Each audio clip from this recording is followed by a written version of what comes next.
you decided to have one person in between each player just to make it a little bit harder for me. Just to make it a little bit harder for you. We have 8 lucky staff members who are playing against Magnus. The time control that we arrived on, 25 minutes for each game in total, 0 increment. I don't know how sort of cynical you guys are, how important it actually is to win, not just to have fun.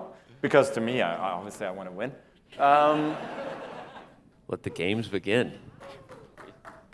I realize I can actually go here, which is even cool. Wait, no, if I step in front of these. I see variety. I see E4, I see D4. I see knight now F3. we can start the clock. All right, everyone, you can make your move. So we have a very big variety of openings. And for simul givers, I think it is usually something that they try to do, because legitimately it does create an original position on every board, which can help them remember when they come back to the board. I'm going to quickly go at each board in a second and get a response from our players. And I'm going to allow them to also say what their rating is on Chess.com. Now that we're in and the positions are set up, we can let Magnus know what the different respective strengths are of everybody. I can already tell it's alright. Oh, okay, well, there you go. In some ways, keeping the level of the opponent hidden, it actually probably doesn't mean. Magnus, does that do anything for you? Now again, maybe at the very start. I remember one simul where one of my opponents was moving the pieces in kind of a really amateurish way, so I did something really risky early on. It turned out my opponent was just hadn't played in a long time. He was actually a very good player. But usually these things are kind of giveaways. Like you can just tell by the way people move that whether they're really good or not. This is awesome. So actually, we're going to do a different thing. We're going to let Magnus play the whole simul, and then we're going to engage him in a little Guess the ELO, brought to you by Gotham Chess, and we're going to let him guess how strong each player is. I love that. We just made that up. Yes! All right, Nagarhan, what do you think? How you doing? Surviving still, yeah. Dylan, what do you think about what's going on right now? I think I'm pretty close to winning. Yeah, Piotr? So far, so good. So far, so good. For Piotr, I'm trying to stay out of his way. Kara, what do you got for it? It's hard to say. I'm not really sure what we have here. Okay, that seems very wise. Ajleen? I don't know what's going on, but it's super wild already here. So, but yeah, having fun though. Having fun. That's what it's about. Yeah, I echo HLN. We're having fun, but that's about all we can say about it. It's always fun until something bad happens, right? Yes. All right, Sahil. I think I'm going to learn about tactics pretty soon. Something is going to happen. Yeah, I don't want to say anything. I don't want to make you nervous. Todd. I'm trying to hide from some of the violence that's happening over here on my king side. Yeah, I also don't want to say anything over here either. Good luck. Good luck. Oh, that I didn't see.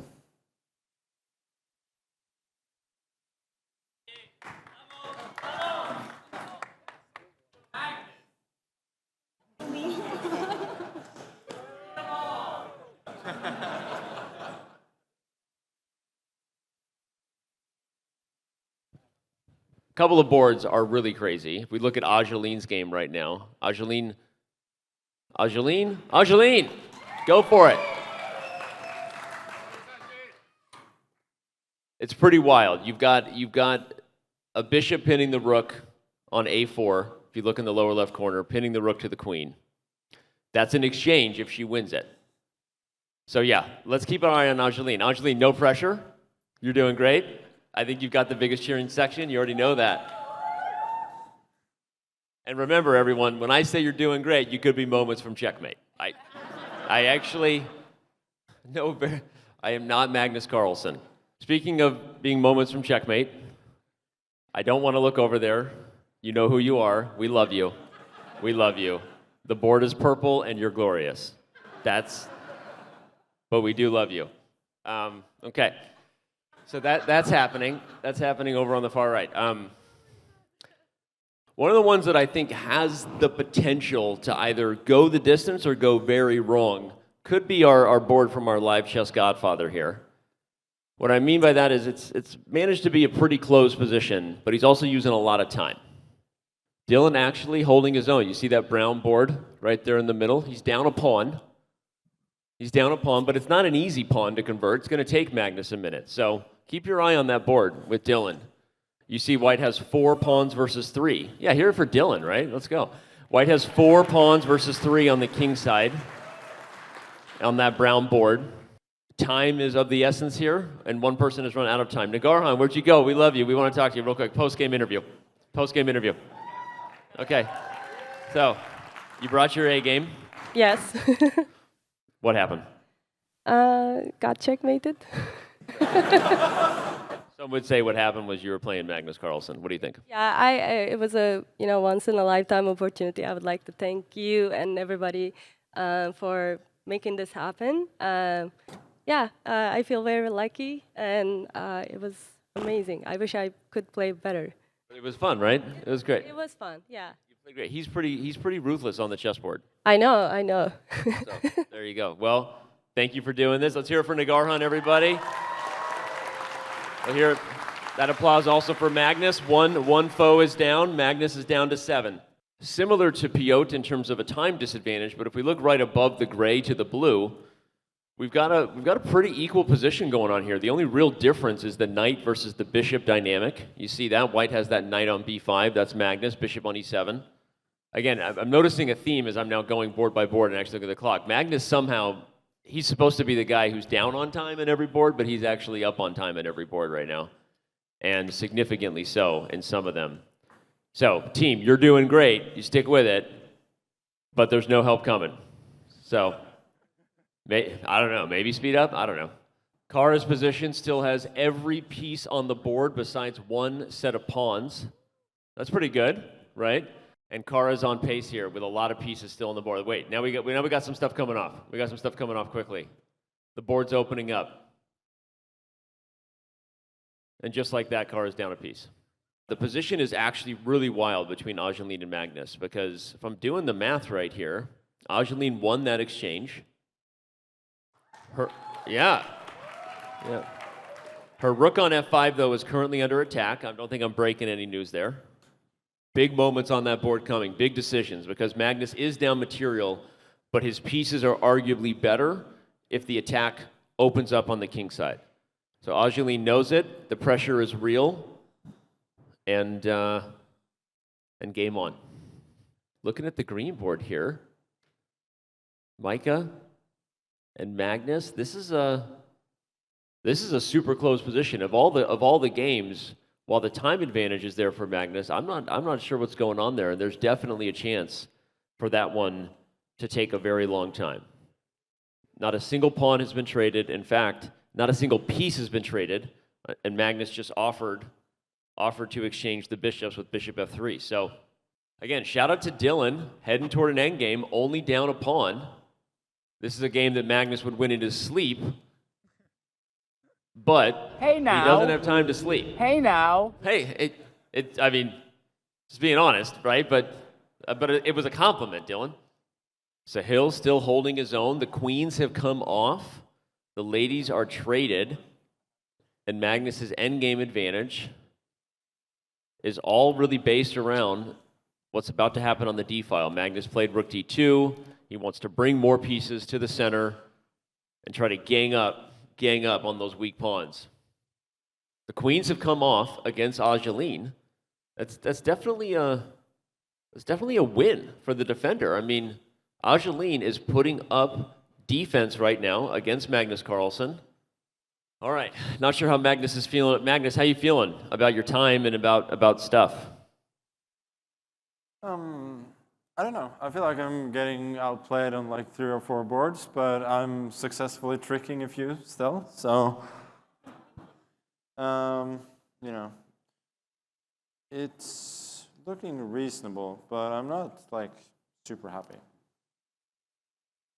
That was big right there. Okay.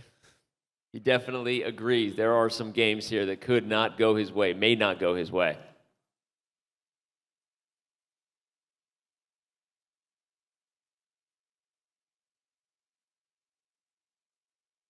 Angeline is trying to run away.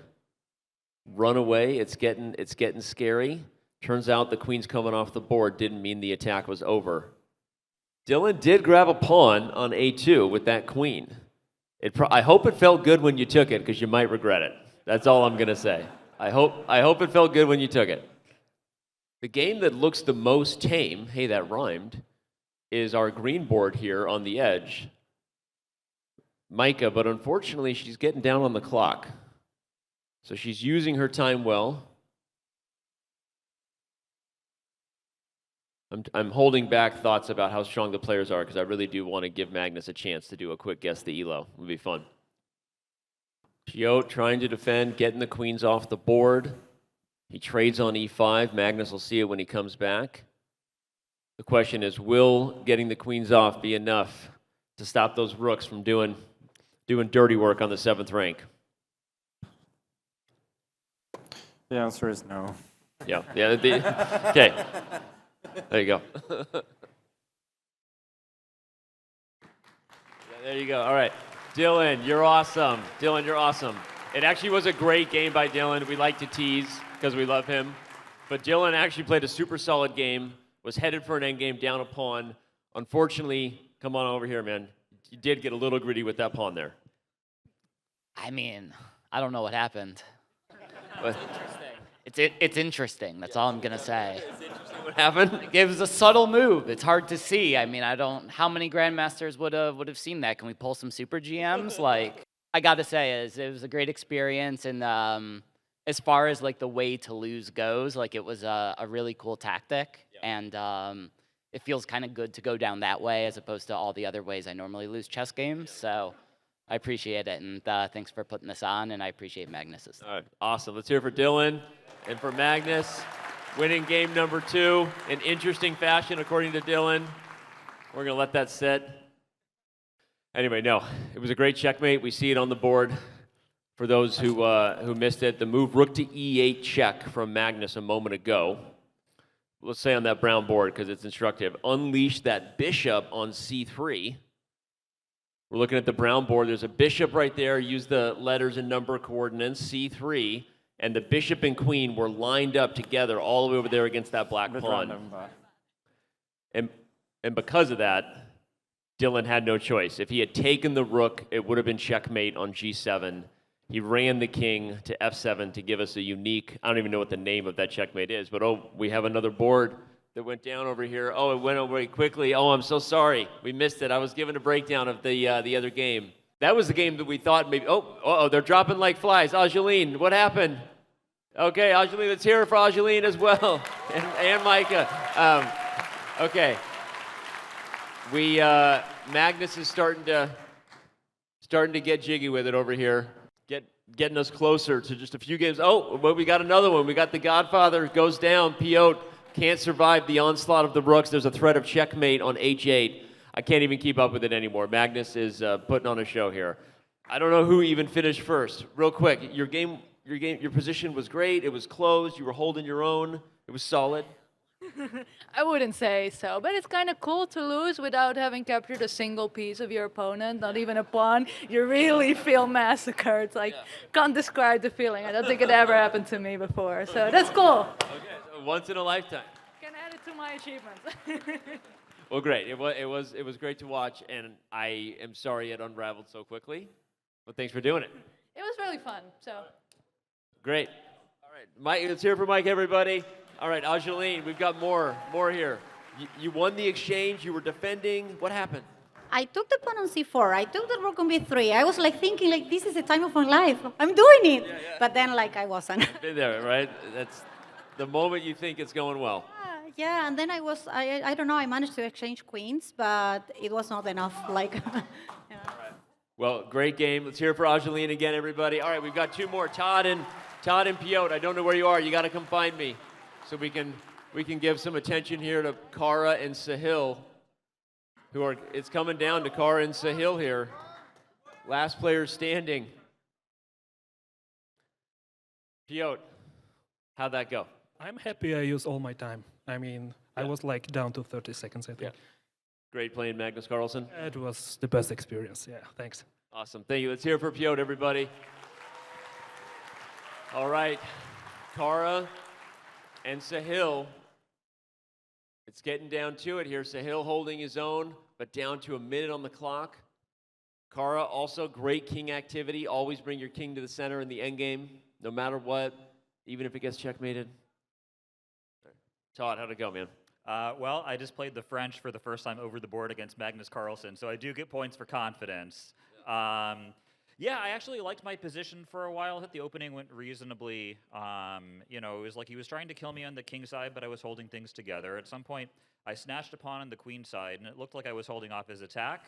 But then I blundered badly with the tactic, and then the attack was very real after that. Thanks, Todd. Let's hear it for Todd, everybody.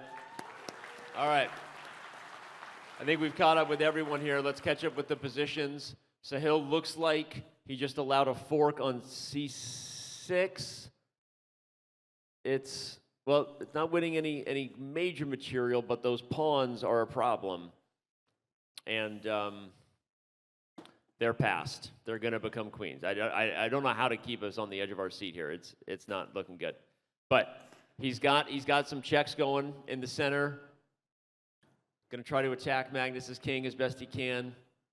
But we're seeing a lopsided victory here on the clock, unfortunately, which means it's going to be even harder for Sahil to hold on. Coming down to the wire here. But Sahil, come on, you can do it. Kara playing fast, teamwork here. Actually making it a little hard given that he went down a piece back in the middle game. He's got an active king, and if he can get that king out of the way and maybe push the d pawn, who knows? Sahil wins. A knight on d4. No, I'm just trying to add some drama here. But yeah, Magnus has 2 passed pawns on the queen side, and passed pawns must be pushed. Coming down to the wire. Magnus is dialed in to just 2 boards left here, which makes it light work. There you go. Let's hear it for Sahil. Did his best, held his own. Magnus was too good, and Kara resigns, and that's it. Magnus Carlsen with a shocking 8-0 score. A shocking 8-0 score. That actually got away. That actually unraveled pretty quick. I mean, I checked in with you. You said there were a few tough games going, and then what happened?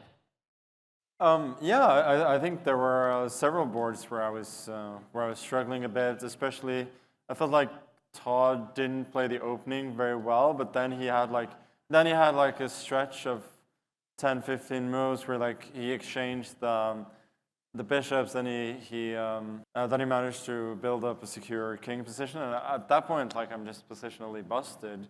As he said, like he got a little bit greedy, and snatched a pawn. So I was happy to like give up any material just to activate my pieces. And as you did mention in the commentary, like once that happened, the attack was very, or he had mentioned like all of a sudden the attack was very real. So that was the one game where I felt like for a while that I was just being outplayed, and I was not playing chess. I was just moving pieces around and hoping for something. What would you say Todd's rating is? 2300. I'll hedge and say 2250, like classical. You hear that, Todd? Let's go. Okay, Todd. Todd, what is your classical rating? 2020, so underrated. Underrated, yeah. I mean, high praise from Magnus Carlsen. All right, let's go to the next board here. After Todd, we had Sahil, one of the last ones to finish. What would you guess Sahil's rating comes in at? Any thoughts on that one? So Sahil definitely knew a bit of theory in the opening. I felt like his moves were reasonable, if not perfect. Like it was getting a little bit passive, and then he traded pawns and he should have broken with d5 at some point in the center. I don't think I was really better. I would guess his, I don't know, maybe like 2000, something like that. Okay. Sahil, big reveal. What's your rating?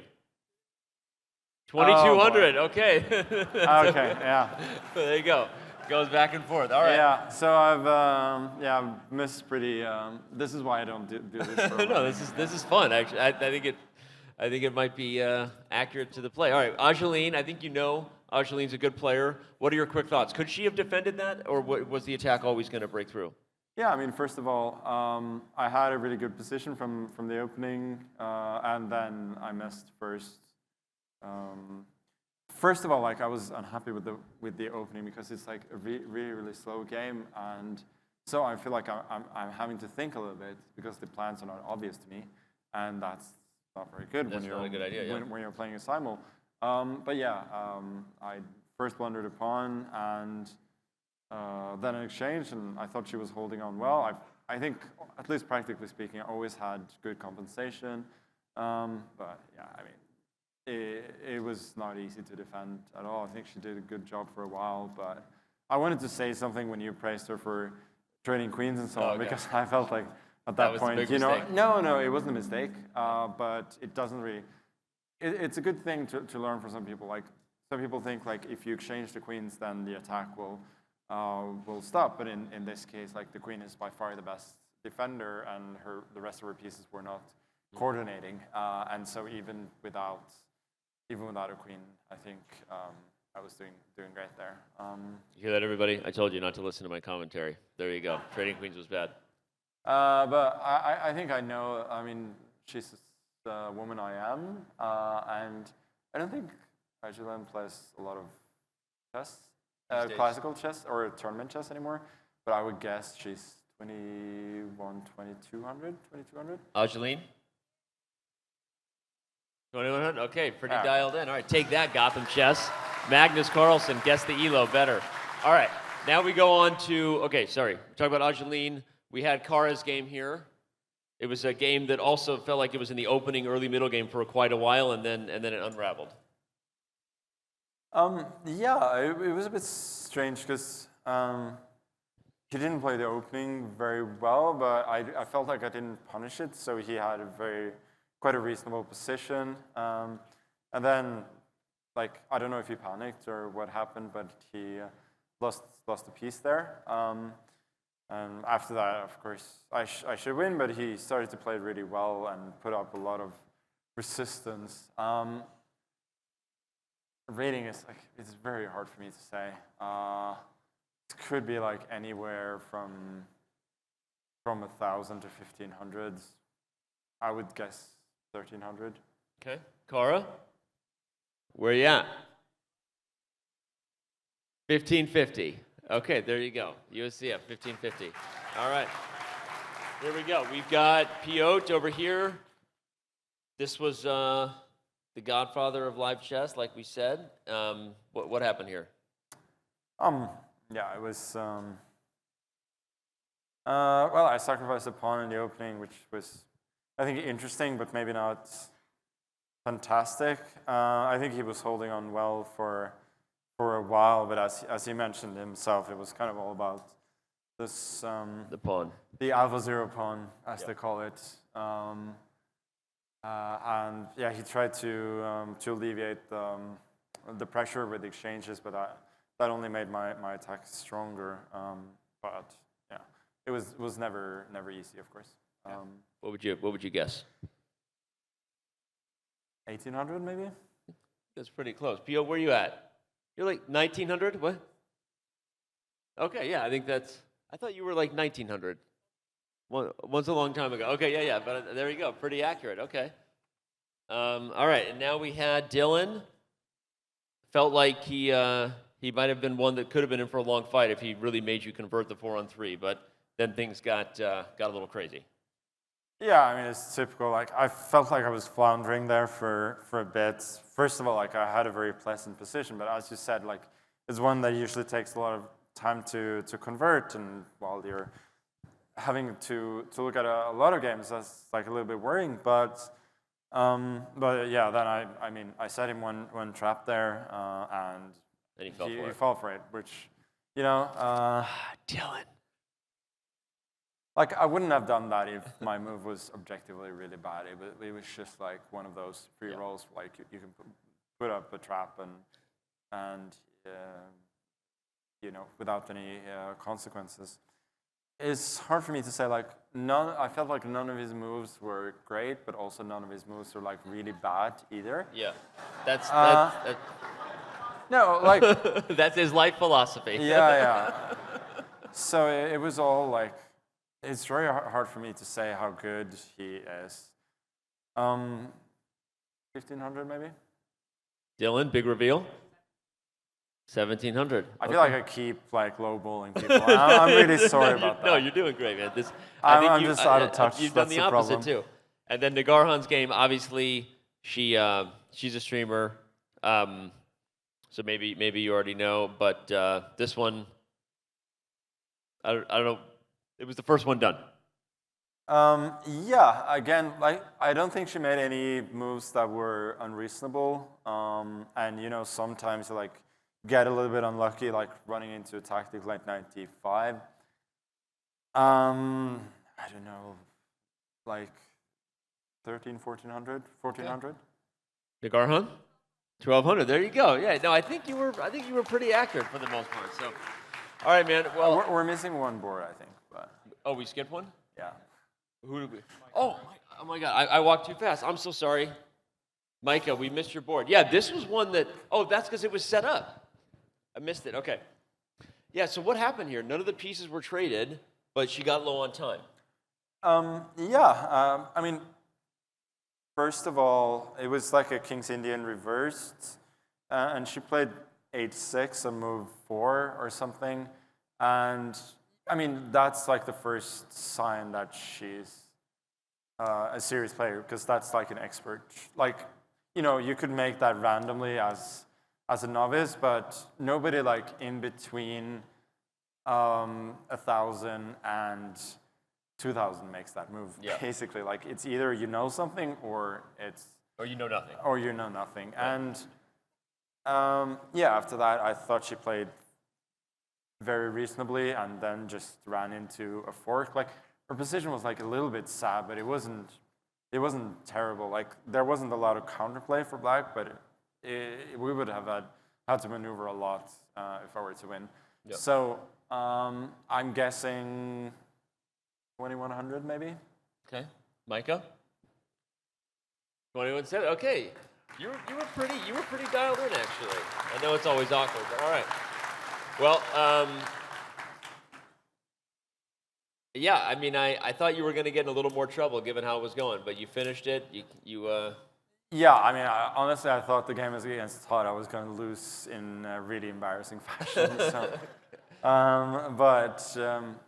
you know, I feel like these kind of games happens in Simul when you're a Simul giver and you're kind of floundering, not knowing what to do, and you know. At some point, you know, people usually start making some kind of mistakes, like either you've sort of made all the moves that you feel are obvious, and then, you know, you have to think a little bit more, and then it gets more difficult, you get nervous, and so on. But I think, yeah, that was the one where I thought, I'm probably actually going to lose this. Yeah. All right. Well, you hear that, Todd? Next time. All right, everybody, let's hear it for Magnus Carlsen. You had him on the ropes, team. You had him on the ropes, but he got the job done. So, okay. All right, thank you for doing this, Magnus.